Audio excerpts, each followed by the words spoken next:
హైదరాబాద్ రాయదుర్గంలో ప్రతిపాదించిన PM Ekta mall టెండర్ల ప్రక్రియలో భారీ అవినీతి చోటు చేసుకుందని బీఆర్ఎస్ కార్యనిర్వాహక అధ్యక్షుడు కేటీఆర్ ఆరోపించారు.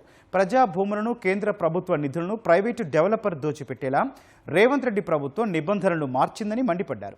ఈ మేరకు కేంద్ర ఆర్థిక శాఖ మంత్రి నిర్మలా సీతారామన్కు లేఖ రాశారు.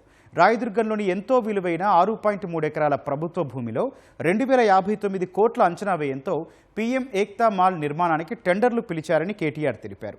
ప్రభుత్వ భూమి ప్రజాధనంతో చేపడుతున్న ఈ ప్రాజెక్టులో సర్కారుకు 9 లక్షల చదరపడుగుల స్థలాన్ని మాత్రమే కేటాయించి ప్రైవేటు డెవలపర్కు మాత్రం ఏకంగా 18 లక్షల చదరపడుగుల స్థలాన్ని కట్టబెడుతున్నారని ధ్వజమెత్తారు.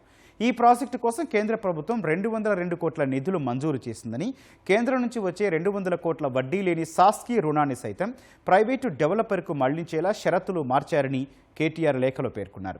తక్షణమే ఈ టెండర్లను రద్దు చేసి ప్రైవేటు సంస్థ చేతికి నిధులు వెళ్లకుండా నిలిపివేయడం సహా స్వతంత్ర విచారణ జరిపించాలని కేటీఆర్ డిమాండ్ చేశారు.